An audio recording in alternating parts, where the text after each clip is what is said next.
In recent months, the intricate relationship between India and Bangladesh has been placed under renewed scrutiny, not because of diplomatic negotiations or economic agreements, but due to the powerful, sometimes dangerous, influence of misinformation and propaganda. From August to December 2024, a troubling trend emerged in Indian media circles.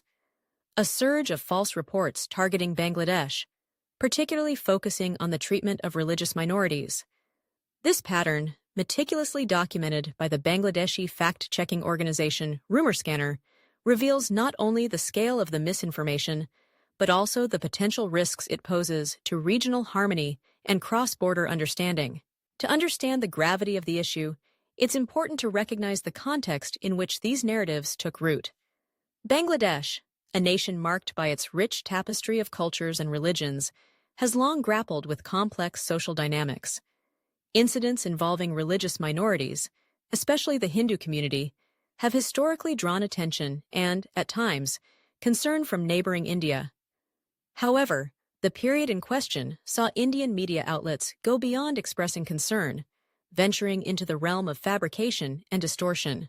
According to Rumor Scanner's investigation, 13 major false reports about Bangladesh were disseminated by no fewer than 49 Indian media outlets between August and December 2024. Leading the charge was Republic Bangla, responsible for 5 of these spurious stories.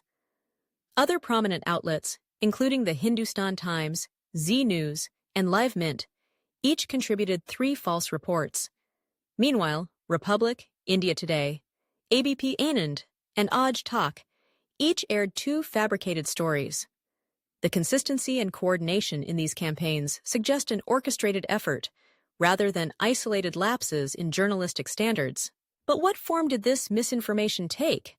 The false narratives often involved misrepresenting attacks on Awami League leaders as violence against Hindus, conflating arson attacks on political party offices with the burning of temples, and, perhaps most insidiously, recirculating outdated images and videos as if they depicted recent events. For instance, in 2016, a tragic episode unfolded in Nasirnagar, Brahmanbaria, where religious zealots assaulted over 100 people and vandalized and looted more than 100 homes and 17 temples belonging to the Hindu community. Years later, Indian media outlets repurposed images and footage from this incident, presenting them as evidence of current, ongoing violence. The result was a potent, highly misleading narrative that painted Bangladesh as a nation where religious minorities were under constant threat. Such distortions are not benign. By framing political violence or criminal acts as attacks specifically targeting Hindus, these stories inflame communal sensitivities not just within Bangladesh, but also in India, where public sentiment towards the plight of Hindus in neighboring countries is often intense. This, in turn, can put pressure on policymakers, stoke public outrage, and lead to a hardening of attitudes on both sides of the border. It's a classic playbook of propaganda. Take a kernel of truth, twist it, and amplify it until the original context is lost, replaced by a narrative that serves specific political or ideological ends. What motivates such campaigns? Analysts suggest several intertwined factors. First, there is the domestic political calculus within India. With communal tensions remaining a potent force in Indian politics, stories that highlight the persecution of Hindus abroad can be leveraged to rally support, distract from domestic issues, or justify certain policy decisions. Second, there is the broader regional rivalry. As 2 of South Asia's largest countries, India and Bangladesh share a history of both cooperation and competition. Misinformation campaigns can be used as tools to exert pressure, shape diplomatic negotiations, or undermine the credibility of a neighboring government. However, the consequences of such propaganda extend far beyond the immediate headlines. At the societal level, these narratives can sow distrust between communities, both within Bangladesh and among the diaspora populations in India. For Bangladesh's Hindu community, the internationalization of their struggles, especially through a distorted lens, can complicate their efforts to seek justice and protection at home. It can also make them pawns in a larger geopolitical game, rather than stakeholders with their own voices and agency. At the diplomatic level, the proliferation of false information corrodes the foundation of trust that is essential for healthy bilateral relations.